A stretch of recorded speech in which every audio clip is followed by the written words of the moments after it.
Oh, it's real. Oh, it's live. Man, it's been a how many months that I have not lived. Well, I will try to back it. I'll to try to just do some like daily code, like learning something. Especially when I upgrade my skill, how to do vibe coding or something. And fuck, I cannot see the chat. What the heck is this? Wait.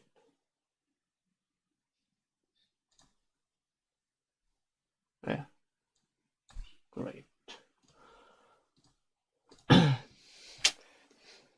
So actually, probably you know that I was working on the laundry POS system.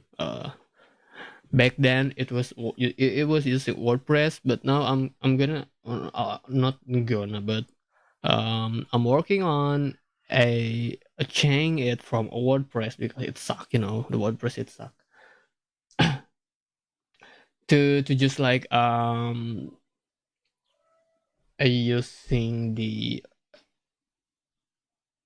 how should I call it? I'm not sure what the term about it. I just like ask AI to do to call it for me and just use whatever hitting it's good, the tool, the library or something. Um, so right now I'm using Qwen AI. It has a free um, credit for you. I think, well, it has like limitation for the credit to do some prompt, and it has the visual code integration. So it's quite good enough. Well, let's see. So the project is using Flutter. So I'm using Android. So I'm making Android application because oh, it's really convenient to have like the application instead of the website to do some POS things like the cashier thing. Um, so it's quite working fine, but I need to adjust something. So well, I'm not really fully coding. I'm right now. I'm just like do some prompt, waiting for the AI to take care of the job, and probably I'm gonna just browse the news. Like on early morning, on the morning, I usually watch the news. Well, and to see what happened uh, on the world. I'm just curious about the Nepal. Like I saw last night just a short videos about the protest and so, because the big protest already happened in my country as well, but it's already cooling down here. But yesterday I saw the Nepal things, and let's see,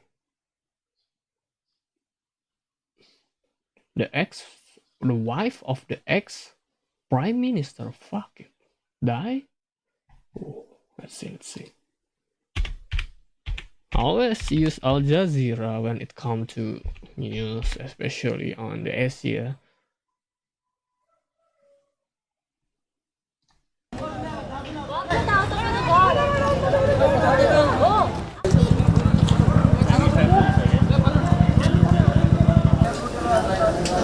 Well, let's see. Let's see the app.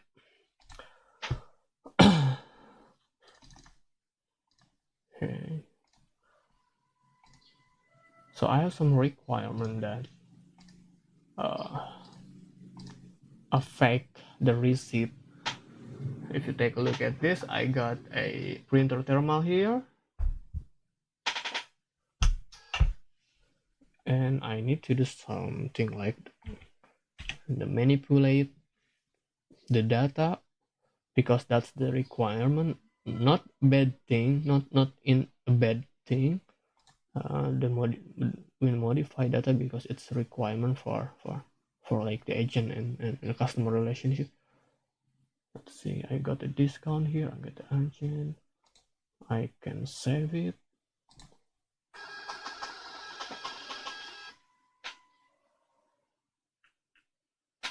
Okay, not good. I need to add something. Then remove subtotal. Total. Just remove discount amount. The discount total should be there.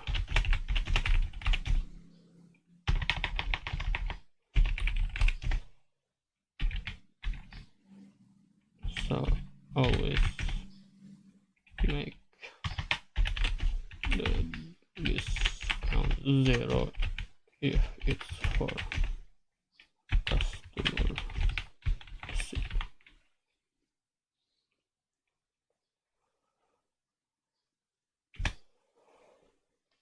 Alright, let's wait and let's watch the news again.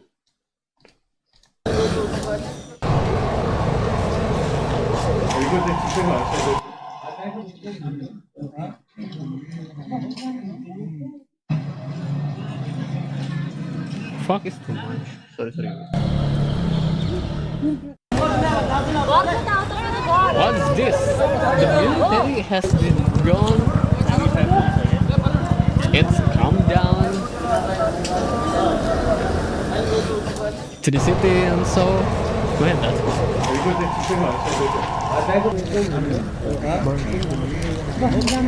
the parliament.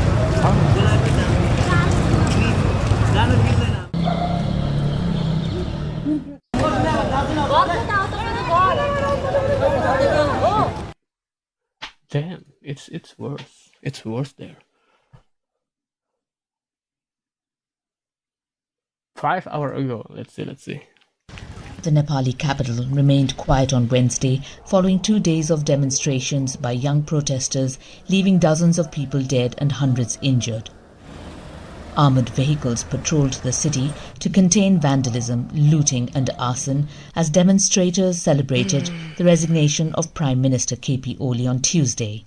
Key government institutions, set on fire by demonstrators, continued to burn as groups of people cleaned up wreckage. That's a good Not way. all of this is totally wrong, but the arson and destroying public property is wrong. To protest We is all the agree that government doesn't change listen to you. was really needed. The army has appealed to the public to act with restraint and cooperate to restore law and order. Soldiers have rounded up inmates who escaped after prisons were set on fire on the outskirts of Kathmandu. With a leadership vacuum in Nepal, the president has invited Gen Z youth representatives to engage in dialogue facilitated by the Nepal army. The country is likely to take a new direction. So far, the political parties have had influence, but hopefully they've learned a big lesson from all of this, and the country and citizens are above everything else. While people express hopes for a new leadership, political analysts have warned of outstanding legal, political and constitutional challenges in forming a new government. In the meantime, the UN has called for a thorough investigation, restraint to avoid further escalation of violence and dialogue to find a constructive path forward.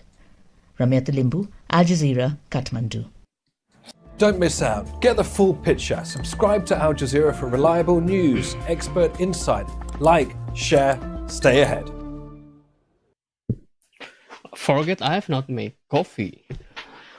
Wait. I need to make my coffee.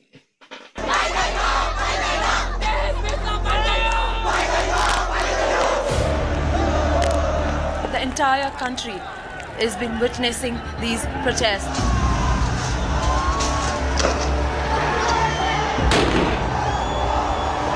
The situation here is out of control. The police officials have deployed additional officials on ground.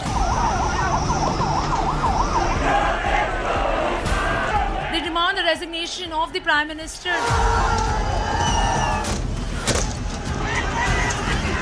They just wanted to kill. They literally shot the kid in the head. Stone pelting has just begun from both the sides. Police officials are guarding the premises of the parliament. But the situation is still not under control. Property has been damaged.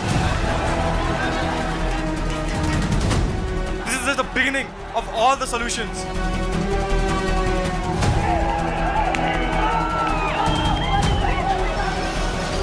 This government does not care about us. It's time for us to get on the streets. That's good. That's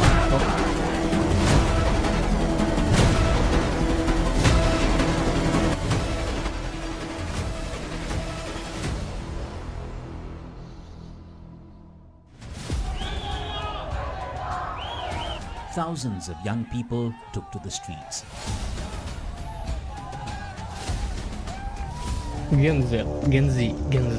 Gen Z protest. Fuck it. What began as Come demonstrations on, Gen against Z, the you sudden can do government that. ban on social Did media it? platforms No. like Facebook, Hey. Instagram, WhatsApp, X, and YouTube grew into the largest protests the country has seen in decades.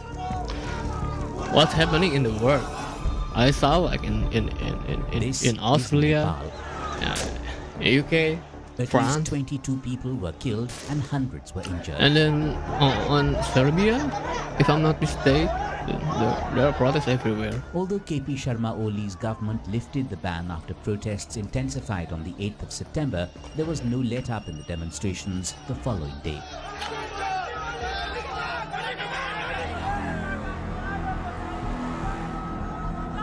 From protesters torching Nepal's parliament to setting ablaze the homes of Nepali ministers in the Bhaisapati area in Lalitpur, the entire country was rocked by this unprecedented unrest. Oh my god, the whole parliament building is on fire. Fuck it. What the fuck is... Why the people protests are can just different. like They are being storm led by Generation Z, young coming people into the demanding building? accountability You and took change. the wrong fight. Fuck. The The government. anger is We want against the justice. political leadership. What the fuck is The this? anger is against the political establishment. The anger Man, this is against worse. corruption. It's worse than The nation of Indonesia. 30 million has lived through years of political instability. And now the latest turmoil has plunged Nepal into fresh political uncertainty. So why is Gen Z protesting? What is the Nepal graft? I heard that the And government what's just next for banned the the social Himalayan media or something, Let's and find against out. it is like, yeah, they protesting that because like the freedom September of speech 8th. or so. The protest against the social media ban and corruption took an ugly turn. At least 22 people, including a 12-year-old, were killed and more than 300 injured in violent clashes. Oh, 2022 killed. Protest across Nepal, man. That's The really army was bad. deployed in Kathmandu after angry protesters broke curfew restrictions and entered restricted zones near the parliament. Yo, again, corruption. Police responded with water cannons, tear gas and rubber bullets after demonstrators threw tree branches and water bottles and shouted anti-government slogans.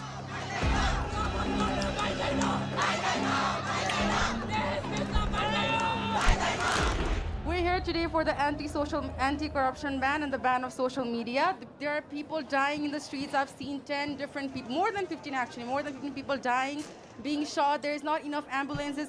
The hospitals are running out of resources. The government does not care about us. They do not care if people die. They're killing little children, people in school uniforms with school ID cards. This government does not care about us. It's time for us to get on the streets, wear our masks, wear our helmets, and come down on the street and challenge the government because I feel like they're taking us for granted at this point. They just wanted to kill. They literally shot the kid in the head. That's like so devastating. Like I don't know, the police are supposed to be our protector and they open fired on students, on everyone. We just wanted to prove a point. We don't want corruption. We don't want this.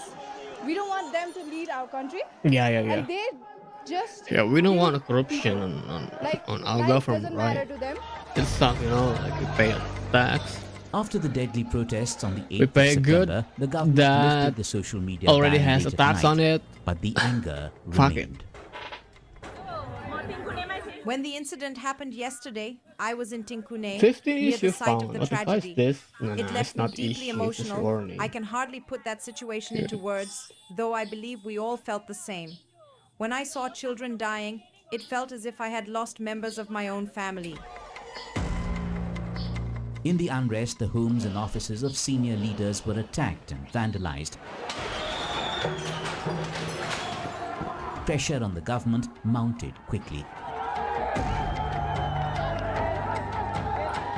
Receipt conditional test. Protesters are surrounding the Parliament So, area. They burned the tires. They burned the tires here right in front of the Parliament building. And now stone pelting has just begun from both the sides. Police officials are guarding the premises of the Parliament. They demand the resignation of the Prime Minister Oli's government, and they say that the rising corruption and widening inequality has tortured the civilians of the country, and that's why all the people and the young people, they leave the nation. The Home Minister resigned on the 8th of September. Other cabinet ministers also quit as protests went out of control on the 9th. The situation has escalated in the capital, Kathmandu. Protesters have gathered around the Parliament building. This is the main gate that you see behind me. Crowd has been increasing minute by minute. Protesters are gathering around the Parliament. Man, These young people want change in the Nepal's government system. How many people in They there? want the Nepal Prime Minister KP Sharma Oli's government to step down and want a directly elected Prime Minister. This is for the change that they want here in the nation, with the rising corruption, widening inequality.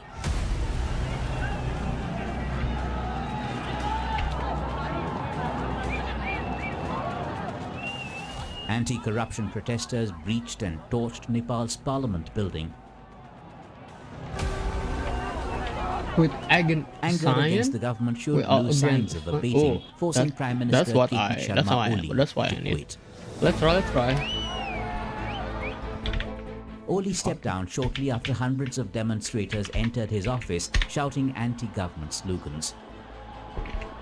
Hours before his resignation, the demonstrators set on fire the Nepalese leader's private residence in Balkot, demanding accountability for the September 8 fatalities. Defying a curfew, protesters also stormed and set buildings on fire at Singha Darbar, where Nepal's government ministries and offices are situated.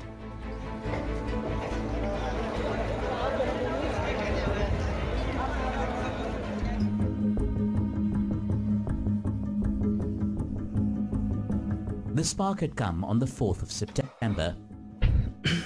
That morning, Nepal's government ordered a ban on 26 social media platforms, including Facebook, Instagram, WhatsApp, YouTube, X, and more. Man, everything is banned. These platforms regularly highlighted details of alleged political corruption. But what was the official reason behind the ban? Let's see, what is the reason? According to the Oli government, these platforms failed to register with the Ministry of Communication and Information Technology. A step they say was needed to tackle fake news, hate speech, and online fraud. Alright. Yeah.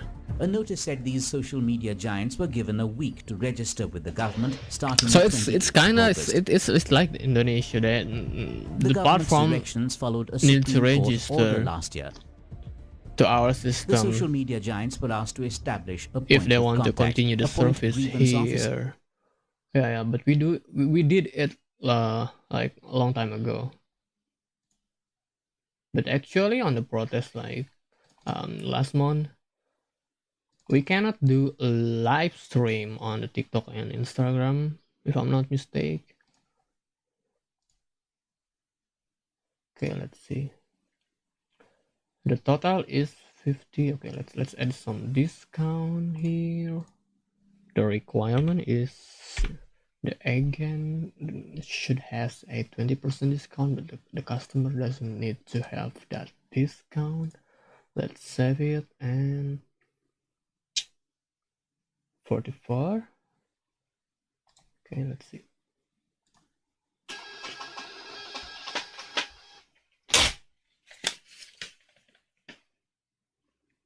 $56. Yeah, that's good. Nota pelanggan. If the agent has different. Yeah, that's great.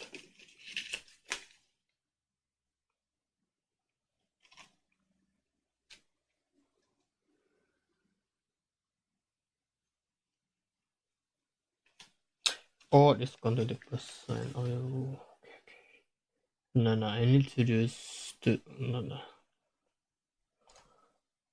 Good, but you need to remove the discount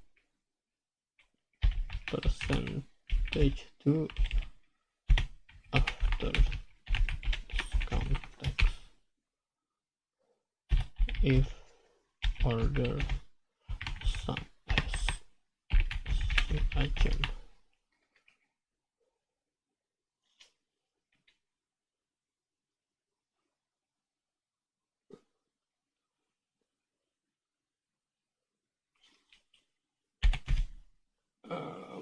See below subtotal.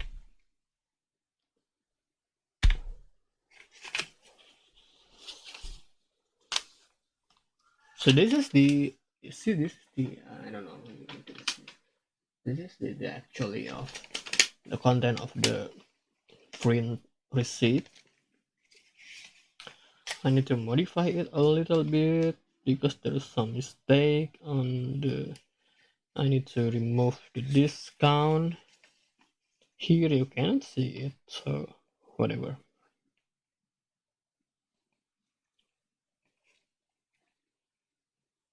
Status belum lunas. No.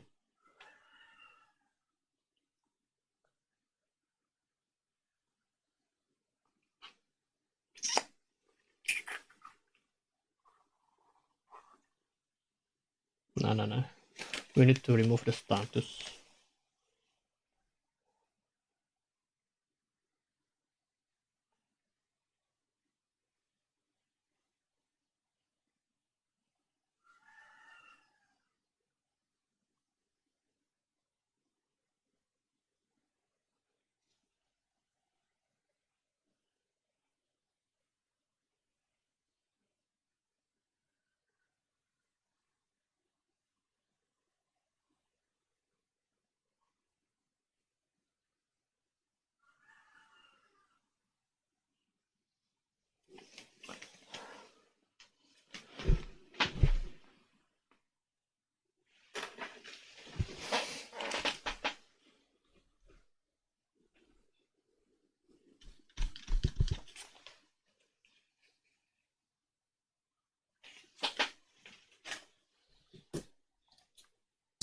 And remove flagged content. Until they complied, the Ministry of Communications told the Telecom Authority to switch them off. Interestingly, TikTok, the Chinese-owned app, completed the mandatory registration process within the stipulated period and continued to work. But other social media platforms were blocked. For Nepal's young generation, this wasn't just a technical order.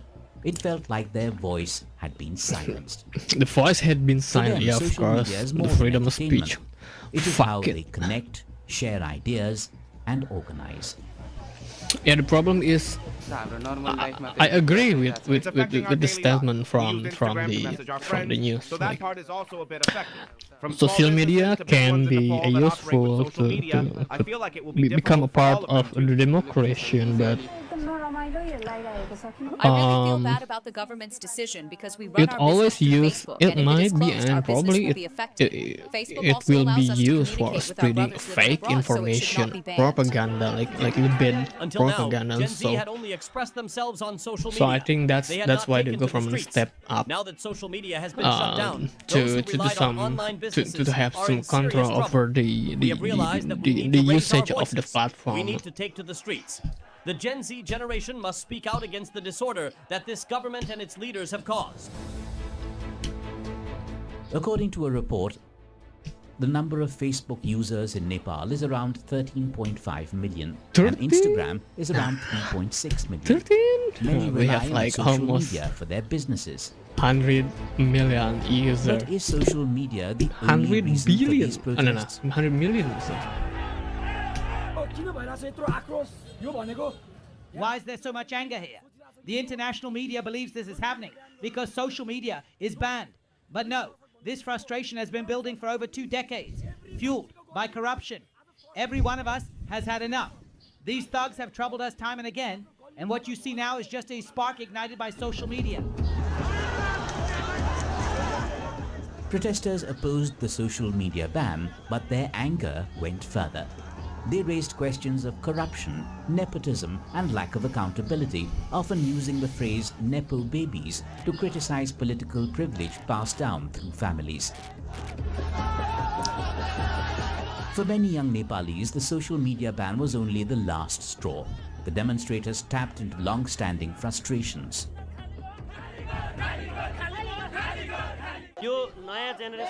This is the protest by the new generation in Nepal. New slavery system has been introduced in the nation.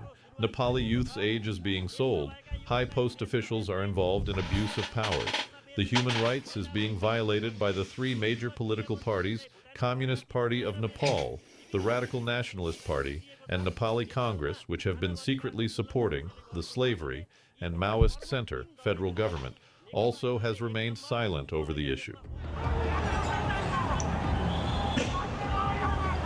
Every corruption in the country, from the local level to federal level, all the Nepalese citizens are fed up of corruption. Every youth are going outside the country, so we want to protect our youth and make the country's economy better. For that, we need a new youth, new power, and new politicians who are well educated to move the country forward.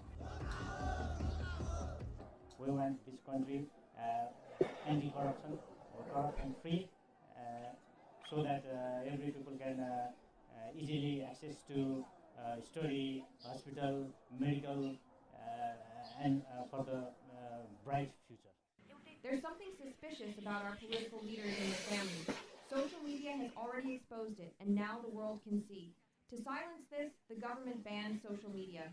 Yesterday, 19 people were killed. Nothing can erase that, not even resignations. To dodge accountability, they've reopened social media.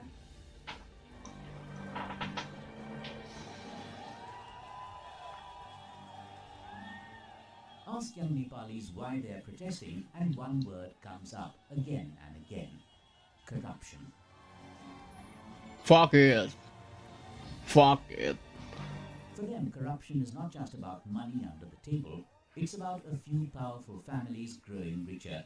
Man, it's scary how if like the military come down to the society, just like Nepal is one of the most corrupt countries in Asia.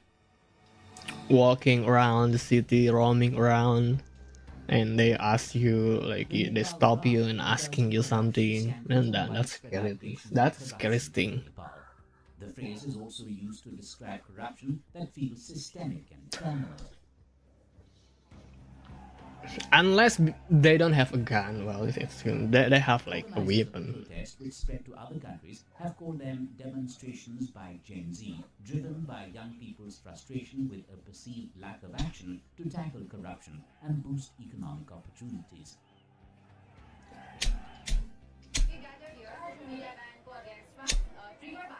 We gathered here against the social media ban. It was triggered by the ban, but the reason behind the movement today is not just that. We are here against institutionalized corruption, and we are also here to question where our tax money goes. As simple as that. and our right to free speech has been snatched away. As simple as that.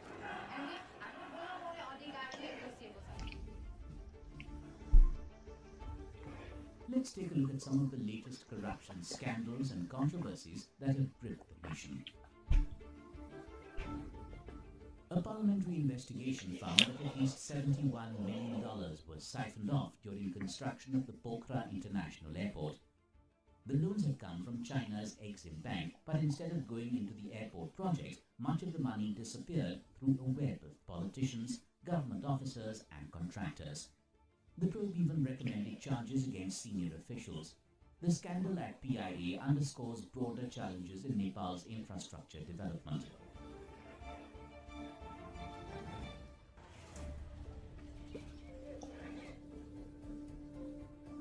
Young Nepalis desperate for jobs abroad were asked to pay money. In return, they were given false documents identifying them as Bhutanese refugees. This refugee status was supposed to be reserved for an ethnic Nepali community forced out of Bhutan years ago. Investigations named politicians from all major parties. Perfect. Let me summarize. Okay. Let me test. You summarize, I'll test it. For ordinary Nepalis, this is the face of corruption. Public hospitals and schools are struggling to get enough funds. In the agriculture sector, farmers are facing acute shortages of fertilizers during the planting season. And in Kathmandu, young people find it hard to survive as inflation eats into their savings.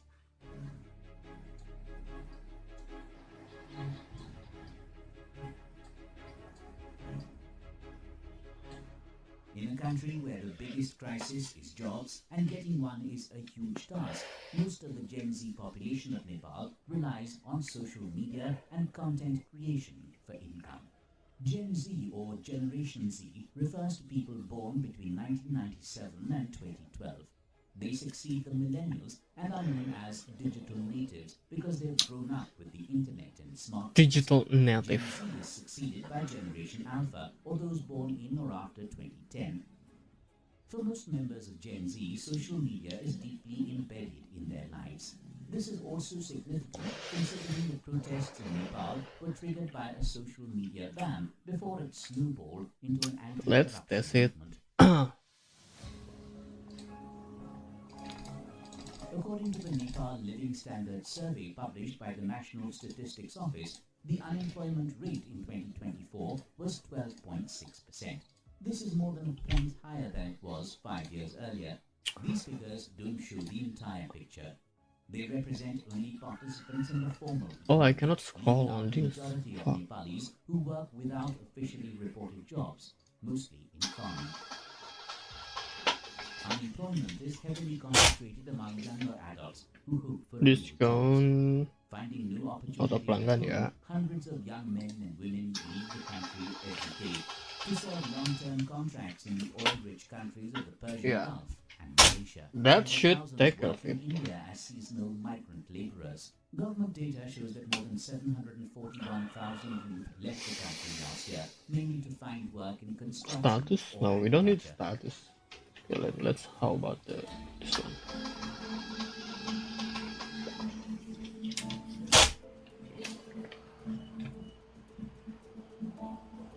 Yeah. Democracy in Nepal was hard-won, but for many young people, it has not delivered on its promises.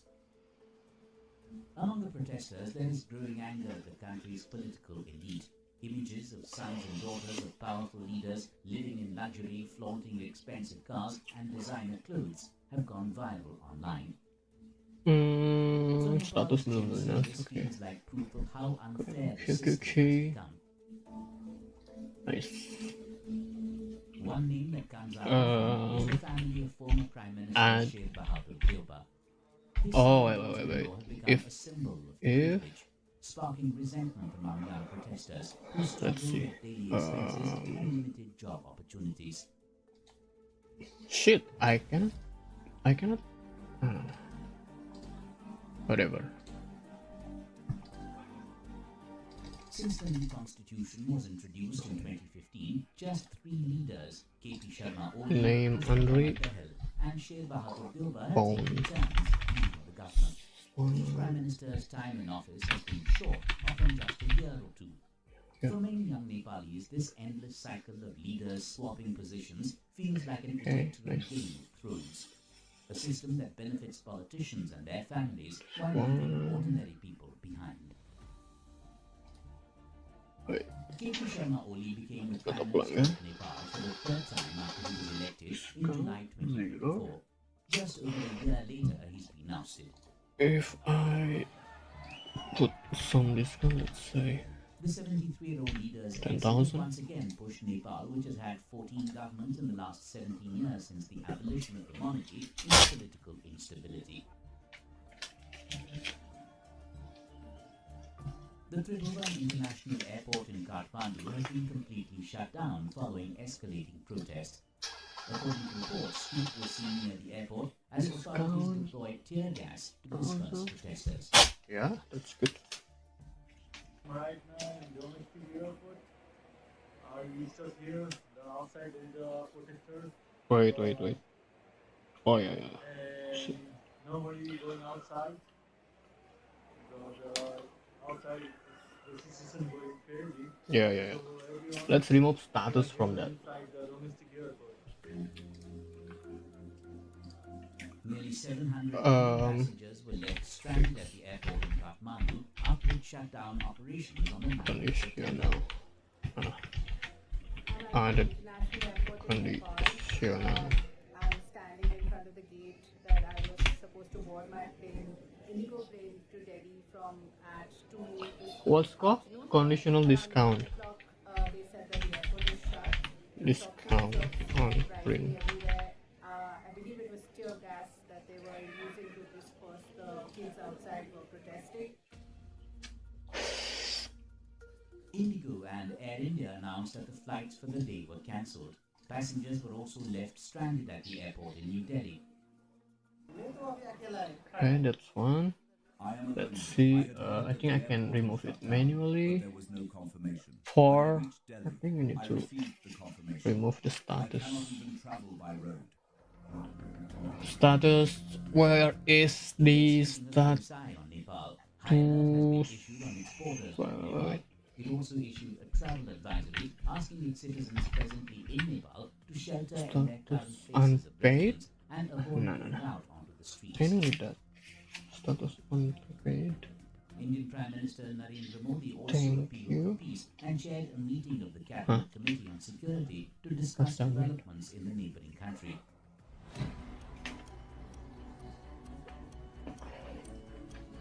By the end of September 9th, in an address to the nation, Nepal Army Chief General Ashok Raj Sikdel called for talks with the protesters. The next day, on the 10th of September, Modi returned to Kathmandu. Delivery. Oh yeah, this one. The Nepal government has taken charge of security with military personnel deployed across the capital. Soldiers used loudspeakers and urged citizens to maintain peace and order and refrain from Add vandalism. extra line. Meanwhile, Gen Z groups Catatan. distanced themselves from the Status disruption, saying it was belum hijacked by lunas. opportunists. Status. The Wait. unprecedented crisis has left a giant question mark on the political future of Nepal.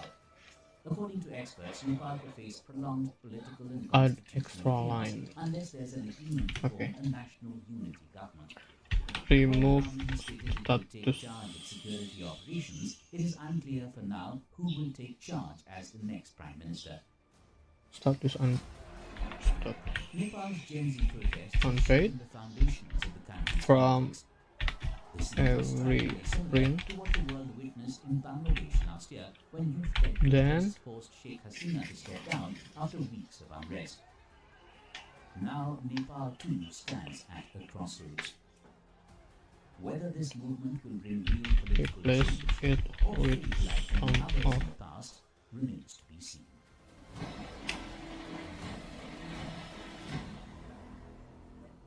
no. It's some Ketika Ahmad Satroni keluar, Uya keluar, Eko keluar, Nafa Urbah keluar, Sri Mulyani bahkan diingatkan di Sri Mulyani ini keluar, itu bingung tahu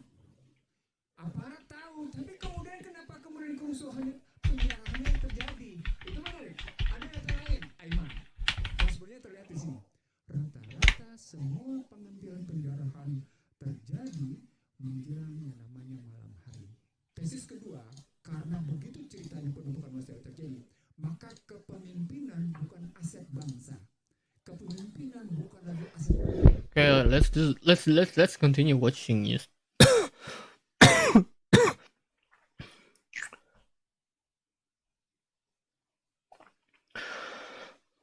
Rupiah. Oh yeah, rupiah. Shit. There.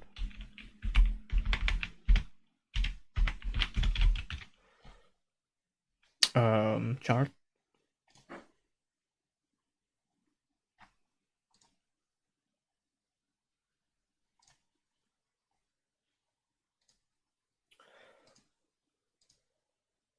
He said the rupiah is weakened.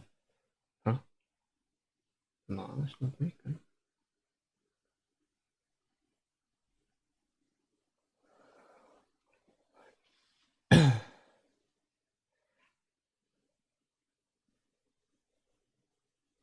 No, it's not weakened. Why? Why it says weakened?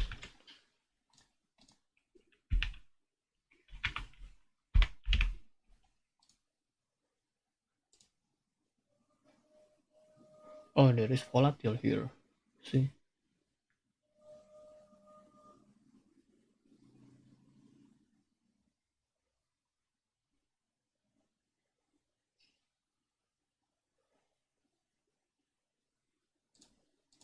Let's say a week.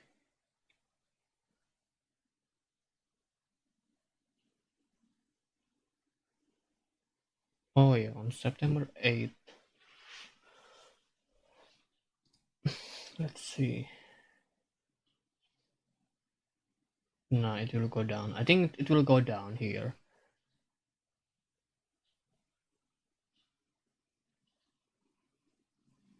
Whatever. Let's see another news. What's happened on the world. Let's see. South. I always watch South Morning Post. South China Morning Post. Poland shut down Russian drone. Okay, Russia, come on. Stop it. Israel launched airstrike. Fuck you, Israel. Fuck you. Why are you just like... can you guys be like peace or something?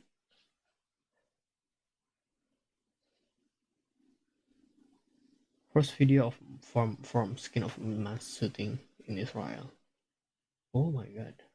What the heck is this?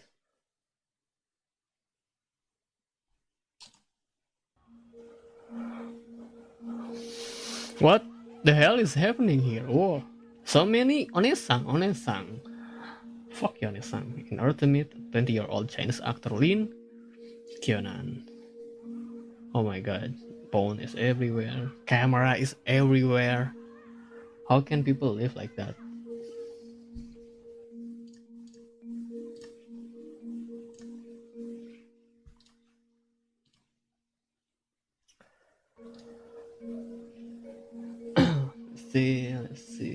Let's see.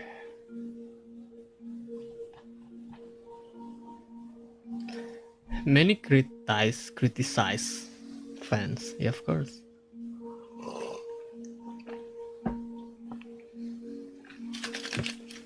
Fuck. This fan is really annoying. Even you like an actor a lot, you should still keep distance. Yes, I agree. Give people some space. Unless you are his friend or something, close friend or something. Alright. Or why the layout is look... Oh? Why the layout is not... Nah, this one is good. Ex-Prime Minister served 1 year in jail. Fuck it. I know that everyone in government at least do had or has do one corruption things. Is if it's not about money, it's about the policy.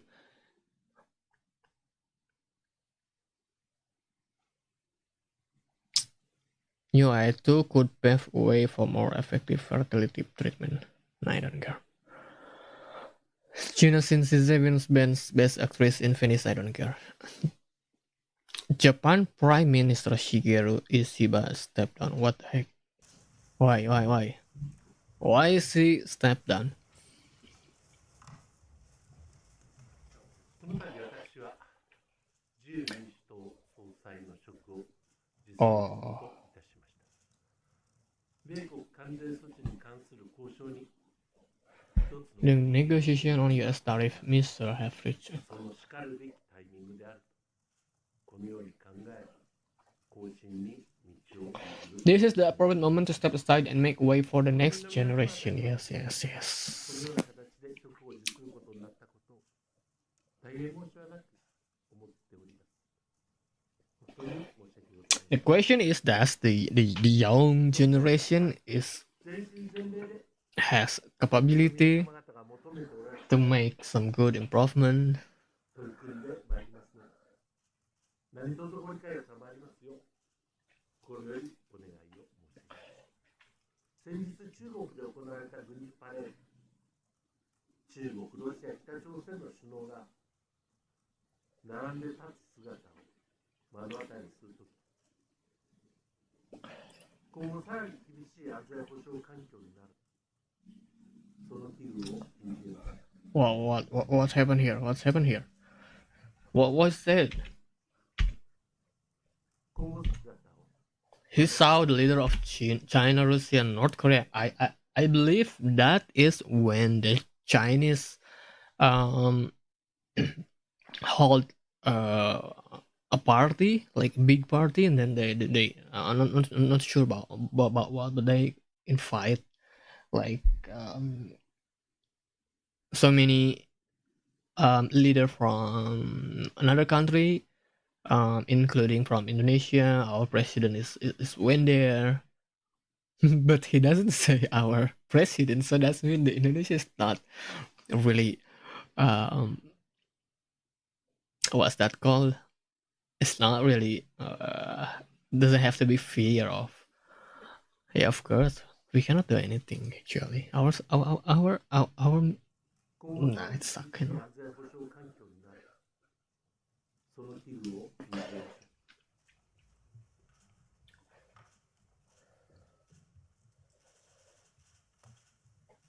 Alright, next. Japan hosts coming of age ceremony for Prince Hisaito. Oh. Prince.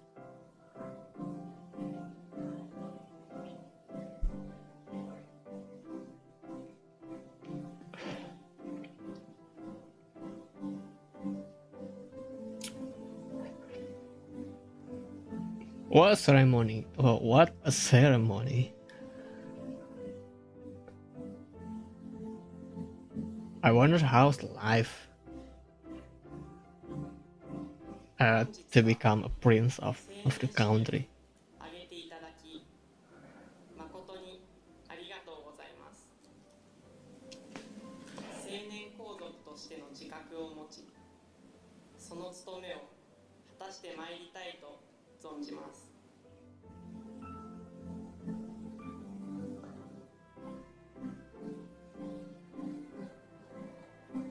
Seventeen member, all adult. 4 is men, rest is women.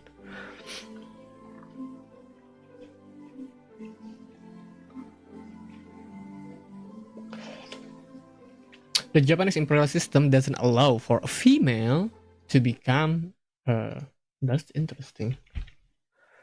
However, the Japanese imperial system doesn't allow for a female imperial lead head. Yeah, I mean it's kind of same with how my religion rule to choose the head or the leader should be male. So I guess that's how the old system worked.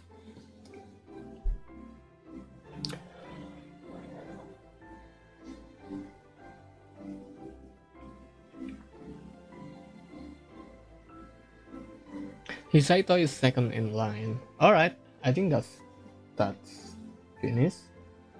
Let's try. Let's try, shall we? Let's put off here a little bit. Let's clean the flutter. Shake off flutter. And let's run it. And let's say on my physics emulator, physical device. These are the 7 most powerful men in China. They represent the top leadership positions of the ruling party, and their identities are revealed every 5 years at a carefully choreographed political event called the National Congress. China's Communist Party unveiled its new leadership over the next 5 years. The order of appearance is symbolic.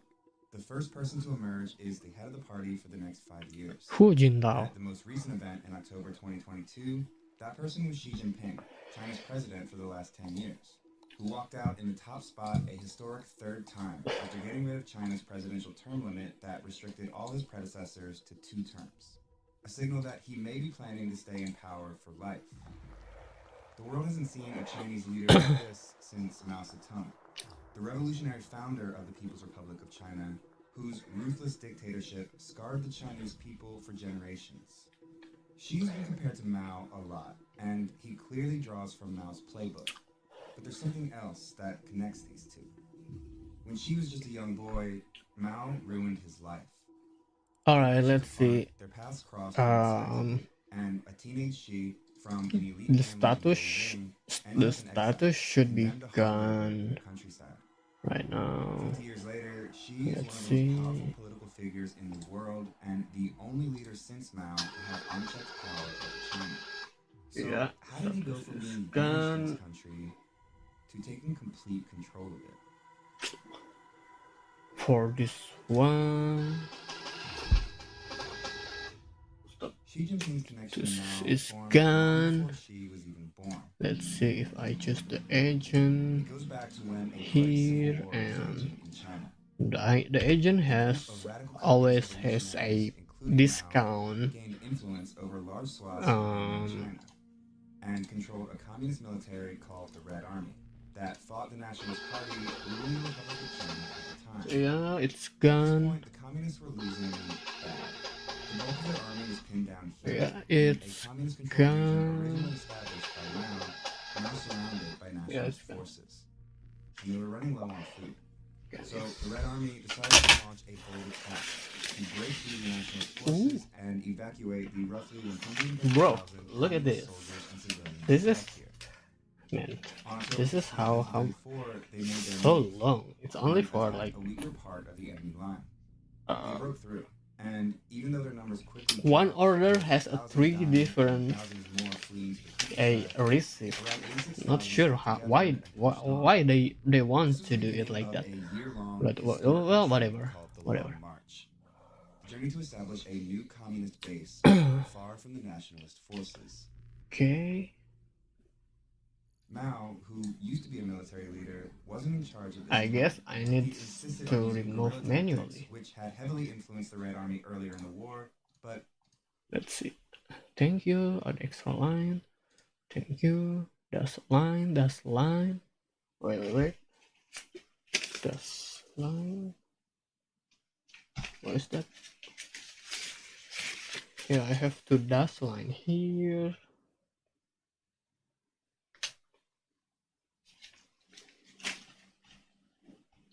Oh wait. I can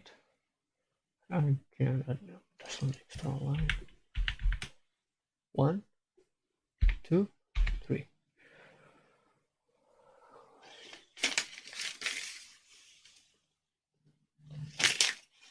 Thank you.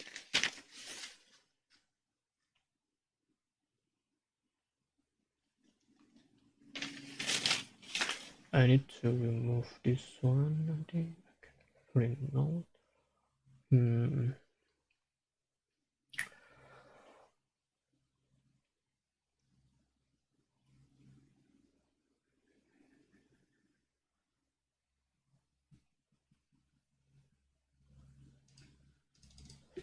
Dash line. I don't have to take a note.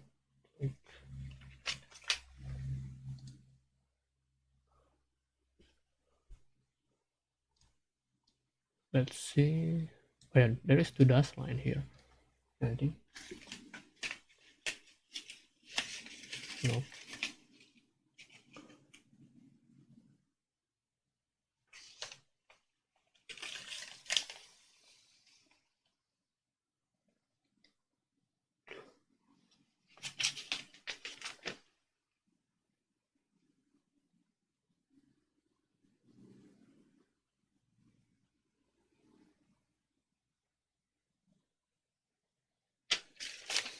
Yeah, I think this one. I should remove one. And then target delivery node. Wait. One.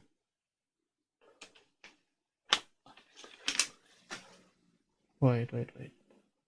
This one is go to here. We don't need to add some node here. An extra line. This one is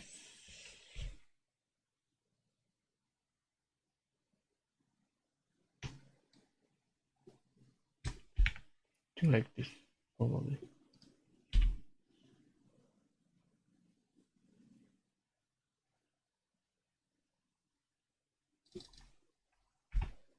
Okay.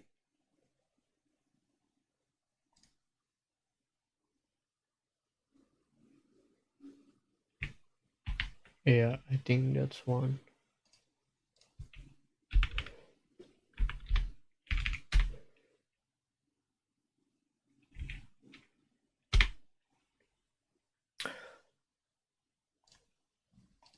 That approach had fallen out of favor and he was demoted. The Long March changed that. After escaping the siege here, the Red Army continued to suffer relentless attacks by the pursuing Nationalist Army. The military leaders of the march had pushed for a more traditional wartime strategy of direct confrontation rather than Mao's guerrilla tactics. And the result was catastrophic for the Red Army. Less than half of the original escape group survived the first 3 months alone.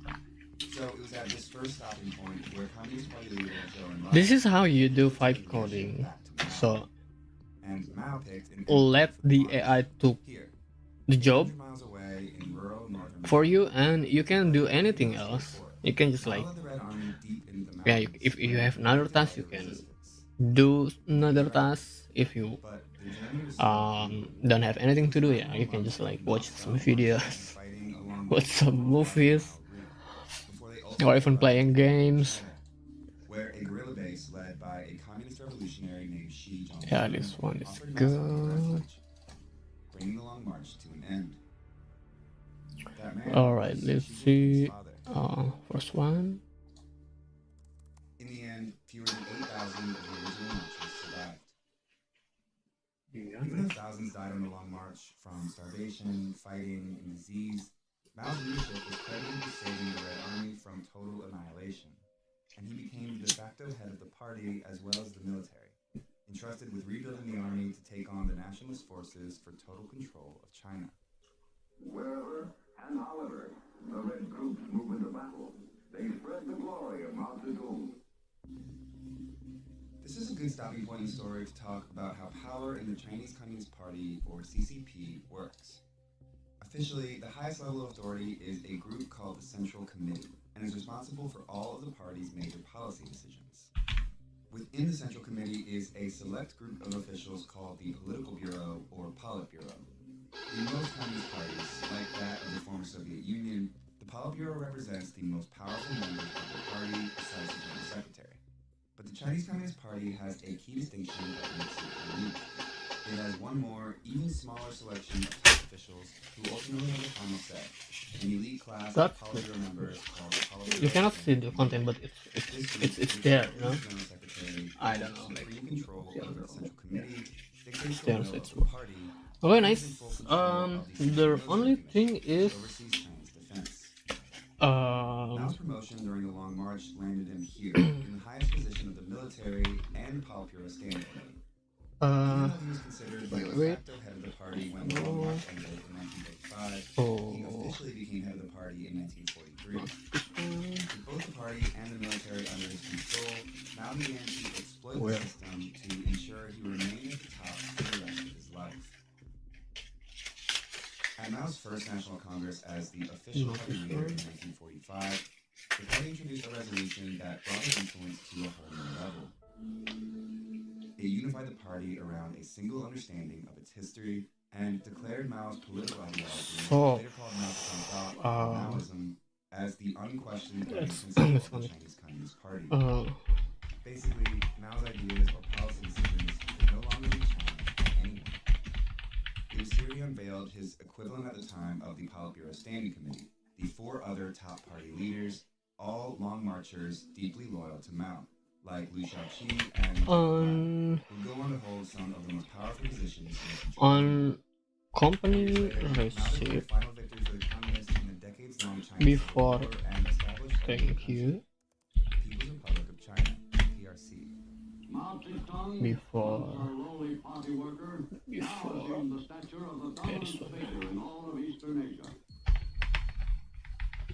But winning a revolution isn't the same as running add a country. Because now that you're running a country, there's all note these other things you have to do, like deliver the mail and like build a dam and stuff like that. You can't possibly have the party do all these and things. So for they set up a government that would take line policy decisions for made by the Politburo blank and figure out a line way to make them a reality. And so it evolved to a system where the party would make all the important decisions, and especially the Politburo Standing Committee. Then, as it is today, 1 2 3 4 5 the State Council. So the State Council is the highest decision-making body on the state side. 5 led by blank the line. The Premier of China, by the way, is almost always a member of the Politburo Standing Committee. One way Mao kept a tight grip on It's power over the placeholder years was by promoting those loyal to him to for top if positions in the party and government, whether they had government experience or not. For example, Zhou Enlai, the on former party company leader who receipt helped Mao before rise to thank you power and during the not Long 5 March, blank became line China's first premier. The advantage of that only is that they could never for challenge it. The disadvantage of that is they didn't know what they were doing, and so administration suffered, policy outcomes suffered. Long March survivors often became party elites under Mao. Xi Jinping's father, for example, was appointed Secretary General of the State Council. And as the son of a Long Marcher, young Xi was given the informal title of Princeling. Mao succeeded in never giving up his power during his lifetime. His unchecked policies resulted in massive famines and widespread persecution that cost between 40 and 80 million lives. I'm gonna go to bathroom a little bit. In the disastrous Cultural Revolution, Wait. a violent final attempt from Mao to consolidate his power and force loyalty to the practice of Maoism.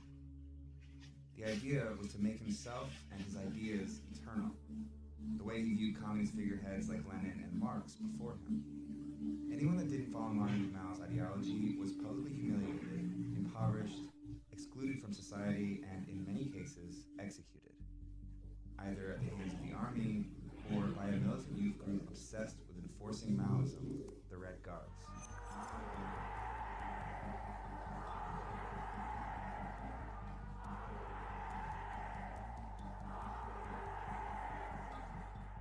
Even those closest to the dictator weren't safe from his purges during the Cultural Revolution. High-level officials, including members of the Politburo Standing Committee and Long Marchers, were removed from their positions. Liu Shaoqi was denounced as a traitor and died while imprisoned under harsh conditions. Mao also removed the chief of staff of the army and replaced him with a Maoist, leaving no one left to oppose him in the military. Mao's handpicked successor, who always appeared loyally by his side in photos and propaganda posters, died under mysterious circumstances when his plane crashed as he was fleeing to the Soviet Union. Mao later denounced him as a traitor. He denounced Xi's father, too. This is a photo of Xi Sr. being restrained and publicly criticized by the Red Guards at the height of the Cultural Revolution. He would remain a prisoner in Beijing for 8 years following this. With his father purged, Xi Jinping, 15 at the time, was expelled from his elite school in Beijing and sent to work in the countryside. He had to live in a cave and, do hard manual labor. His food was barely enough for, a growing young person. and Chairman Mao was responsible for all of it. But then Mao died. The Cultural Revolution ended. His successor was Deng Xiaoping, one of the Politburo Standing Committee members who was removed from power during the Cultural Revolution, who, just before Mao died, started making a promise to fellow exiled party veterans. Deng Xiaoping signaled credibly to all the surviving long marchers that he wanted to rehabilitate people. So when Mao died, they all supported the rehabilitation of Deng, and as soon as Deng was rehabilitated, he went ahead and rehabilitated all these people. With experienced leadership back in place, the party needed to figure out how to prevent something like this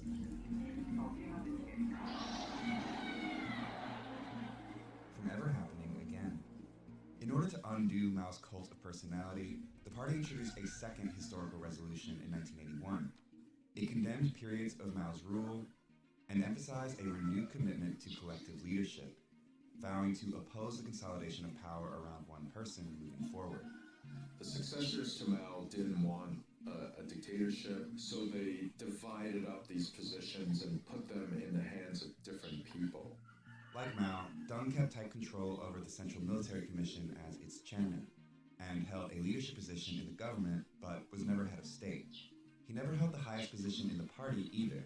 Instead, he set up a new advisory commission and served as its chairman, which allowed him to influence the party's direction without positioning himself directly on top of it. This allowed a power-sharing structure while still making Deng the de facto leader of China until he stepped down in 1989, following the army's massacre of students protesting in Tiananmen Square. A protester suddenly ran into the middle of the street and in front of the oncoming tanks. Anger at Deng Xiaoping, the entire Chinese government, it had the real feeling of rebellion in the streets of Beijing. People want to fight the military out of their city. Deng and his ideology, which moved away from Maoism, set a precedent of sharing power. He opened up China and established economic ties with these countries, and was the first PRC leader to visit the U.S. in 1979. Today we take another step in the historic normalization of relations which we have begun this year. Deng's reforms became the foundation for decades of economic prosperity that led China to having the world's second largest economy over time and being on the verge of becoming the world's next superpower. Communism is creating a consumer society. Also reminds you that the standard of living in China is going up. Here, capitalism rules. One thing power sharing did lead to was a lot of policy innovation and then some degree of decentralization, and both of these things helped China's economy enormously. Which is why this period of economic growth and reform, stretching over roughly 30 years, is known as the Deng era. And whether he wanted to or not, Deng kept his word and never tried to consolidate absolute power around himself. He did end up sharing power, and that set the stage for power sharing in the party until the rise of Xi Jinping. So what was Xi doing all this time? When Mao died in 1976, Xi was back in Beijing studying communist philosophy. Even though the Chinese Communist Party had ruined Xi's family, he had joined it, just as the Cultural Revolution was winding down. But why? Personally, he might begrudge Chairman Mao for doing all these terrible things to his family, but I think at this time he also recognized that in the system of the Chinese Communist Party, power is everything. Without power, you're nothing. But in order to get that power, Xi did something unexpected. He left Beijing. As his competitors were fiercely competing with each other in the 1980s and 1990s, he sort of got out of their way and went to the provinces. He took positions in party leadership in rural, poor provinces all around China, where there were no other concerns to compete with. First in Hebei, a poor rural province outside of Beijing, where he easily reached the top spot as secretary. Then in Fujian, a heavily militarized region where top members of the army were stationed. He moved up the ranks to party secretary here too, before becoming the governor of the province a few years later. After making powerful friends in the military, Xi went here, where he once again assumed the office of party secretary and grew his support on the civilian side. This strategy of moving around didn't just give Xi a leg up in areas where competition was slim, it also gave him credibility. as a humble, hardworking party leader. The rise and of Xi cultivated a growing Jinping. group of supporters who would come back into play years down the line. It was his last stop, and his shortest one, that ultimately got him back to Beijing.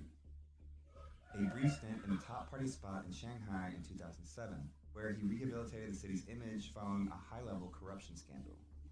Xi developed a reputation here as a prudent leader who toed the party line. Just 7 months later, he finally returned to Beijing, having been promoted to the all-powerful Politburo Standing Committee. Basically, the people who were deciding on top leadership at the time, they wanted a princeling, but they didn't want a princeling who was too ambitious or too Why? strong.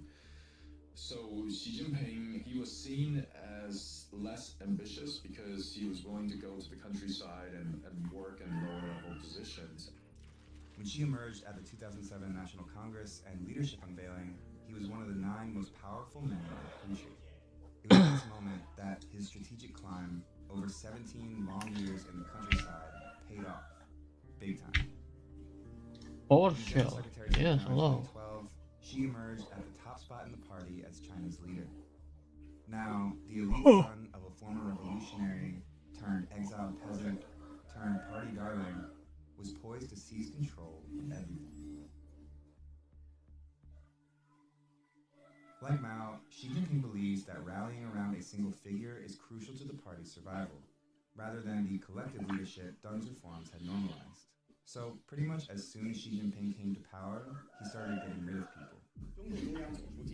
The news 4 top officials removed for taking bribes was announced on state TV. Xi Jinping has just sacked his foreign minister, just sacked his defense minister, he's sacked a whole lot of other people at the top of the military establishment. The former security czar has not been seen in public for more than a year. The investigation against Xu allows the Chinese president to remove those opposed to his reforms. He launched a major anti-corruption campaign as soon as he took power in late 2012, early 13, which led to the arrest of hundreds of senior level officials, as well as military officers.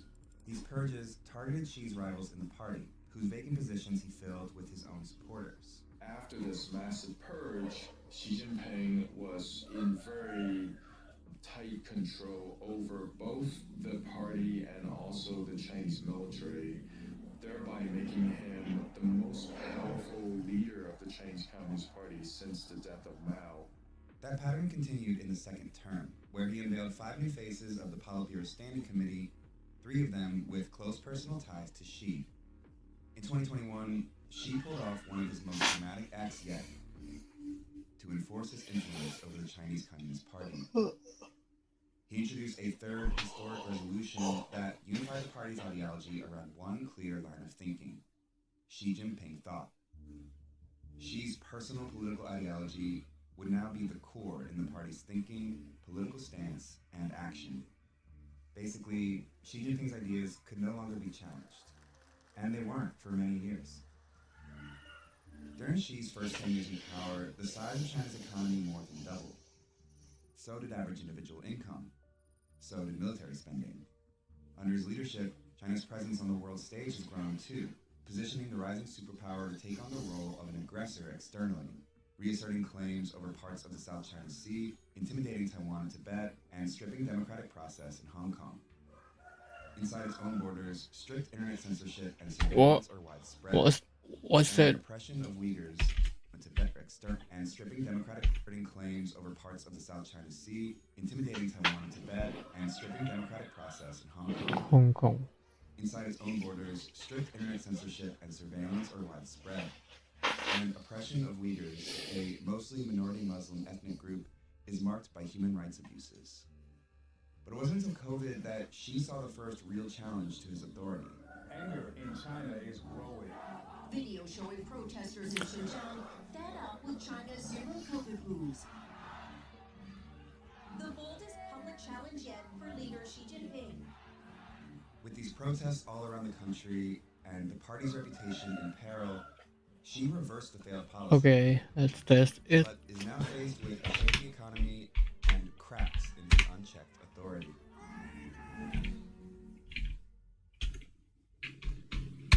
It was just weeks before the widespread protests at the 20th National Congress in 2022 that she walked out in the leading position a third time. She'd already locked in the presidency for another 5 years and unveiled a Politburo Standing Committee completely packed with those loyal to him, after removing the final senior members of the party that had ties to his predecessor. Now, there is no one left in party or Oh, military leadership. it's already 11. I need to go soon. Probably I will continue this on the night or tomorrow morning, probably. I will not. I won't promise. Let's test it before we leave. Test it change. Animators and researchers helped bring this complicated story into focus. I'd especially like to shout out Raja, one of the key researchers on this piece, who conducted an incredible interview with our expert, Victor. It takes a lot of resources to make these videos, but we publish our work free to watch here because we think journalism should be accessible to everyone. If you believe in keeping journalism free and want to support our continuing work, go to vox.com/give now to make a contribution. Thanks again.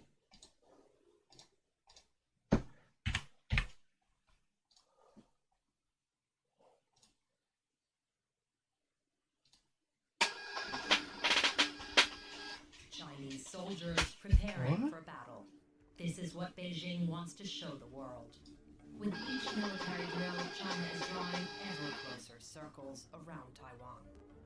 China has a clear goal to gain control over the island. China will surely be reunified. Kelima perusahaan untuk arsip internal. To get involved militarily to defend Taiwan if it comes to that? Not quite good. The United States is building up its military presence in the region and is practicing how to sink Chinese ships. Not quite good. Well, it's mix and match between the receipt for the customer and receipt for the company. Well, I will fix it later. I need to go. Have some business to do. Okay, guys, thank you for watching.